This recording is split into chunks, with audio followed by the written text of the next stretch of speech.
vous avez terminé avec l'onglet Mesures, vous pouvez effectuer vos demandes de réservation pour passer un examen au SAA. Pour ce faire, cliquez sur l'onglet Demande de réservation situé ici, dans le haut à droite. Sous cet onglet, vous trouvez une liste de toutes les demandes que vous avez déjà effectuées dans le bas. Si vous n'avez pas encore fait de demande, cette section sera vide. Le tableau comprend différents aspects. Il comprend le numéro du cours, le nom du cours, le numéro de la demande, le nom de l'enseignant, la date à laquelle vous aurez fait ou allez faire un examen, l'heure correspondante, le local et le tiret à côté qui signifie le numéro du poste que vous allez occuper, le statut de la demande, donc en attente, acceptée ou refusée, et les consignes ajoutées par l'enseignant lorsque la demande est acceptée. Pour voir le détail de votre demande, vous avez simplement à cliquer sur le numéro de la demande et vous allez en voir l'ensemble des informations. Vous pouvez cliquer sur « Ajouter ». Il existe selon les cours deux types de formulaires. Le premier permet à l'examen de se dérouler en une seule partie. Commençons par remplir un formulaire qui se déroule en une seule partie. Donc encore une fois, on vérifie à ce que l'année session soit la bonne, la classe soit la bonne et que l'enseignant soit le bon enseignant correspondant. Ensuite, on doit indiquer le temps qui est alloué normalement à l'examen, c'est-à-dire sans ajouter de temps supplémentaire. Donc c'est le temps qui est laissé en classe pour faire l'examen. Ensuite, on clique sur le bouton Calculer.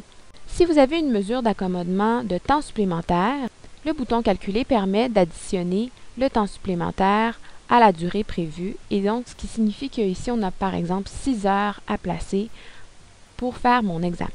Vous devez placer ce temps total à votre horaire et vous n'avez pas la permission d'empiéter sur un autre cours. Donc on doit le faire pendant les périodes libres à l'horaire. C'est bien important de toujours respecter le format d'heure qui est demandé, c'est-à-dire qu'on doit indiquer 2 chiffres d'heure et 2 chiffres de minutes, le tout séparé par un 2 points. C'est vraiment primordial, autrement, lorsque vous allez arriver à sauvegarder votre demande, la demande ne s'enverra pas et vous allez recevoir un message d'erreur. Donc faites bien attention au format d'heure que vous indiquez tout au long de votre formulaire. Pour la section Suggestions, en temps normal, lorsqu'on est dans un vrai compte étudiant, les dates des prochains cours s'afficheraient dans la liste déroulante de choix ici. Donc tout simplement, sélectionnez la date et l'heure de début s'indiquerait automatiquement. L'heure de début est indiquée, maintenant on n'a plus qu'à cliquer sur le bouton Calculer afin de déterminer l'heure de fin automatiquement. Et maintenant on peut cliquer sur Sauvegarder.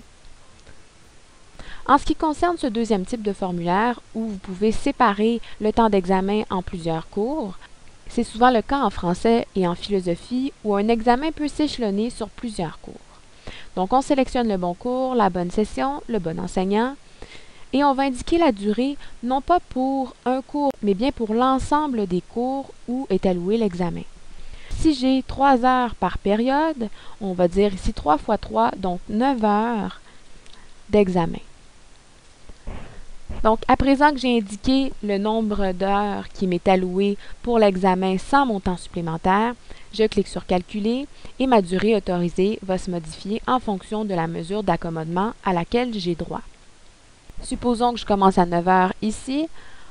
J'aimerais bien venir cliquer sur Calculer. Seulement, voilà, ça ne fonctionne pas parce que le système ne peut pas assumer que vous allez séparer l'ensemble de votre durée autorisée en 3 parties égales sur les différentes journées. Tout dépend de votre horaire personnel, donc vous avez à indiquer manuellement l'heure de fin pour chacune des parties.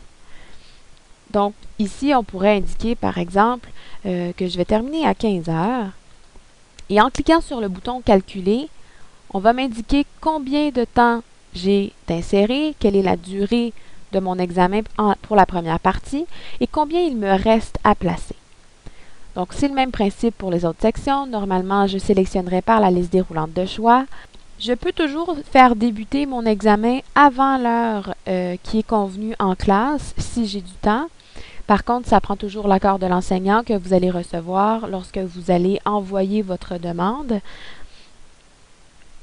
Ici, on peut dire que je termine jusqu'à 12h30 parce que j'ai un cours par la suite, donc je ne peux pas empiéter sur le cours. Je clique sur Calculer Donc ici, j'ai un examen qui durerait 4h30.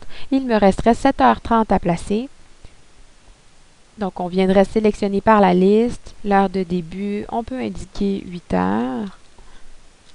Donc, on irait vraiment selon notre horaire. Ce n'est pas nécessairement au hasard comme je le fais présentement. Et maintenant, il me reste 7h30 à placer. Ma durée ici est de 7 heures. Il me reste donc 30 minutes à placer. Je vais venir les placer où ça me convient le mieux. Je vais l'indiquer ici, 15h30. Donc voilà, vous avez l'ensemble de votre durée est placé.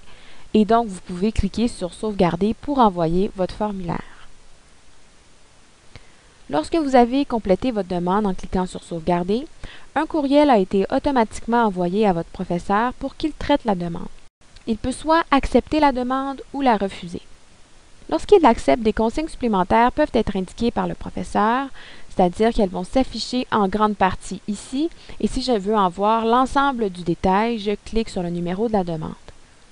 Si votre professeur refuse votre demande, il doit obligatoirement indiquer la raison du refus qui est visible en cliquant sur le numéro de la demande comme je vous ai montré précédemment. Lorsque votre professeur refuse une demande, vous devez reformuler une nouvelle demande qui répond à ses exigences en vous fiant à la raison du refus qu'il a indiqué. Vous pouvez également le contacter par courriel pour avoir de plus amples informations ou aller le voir directement à son bureau.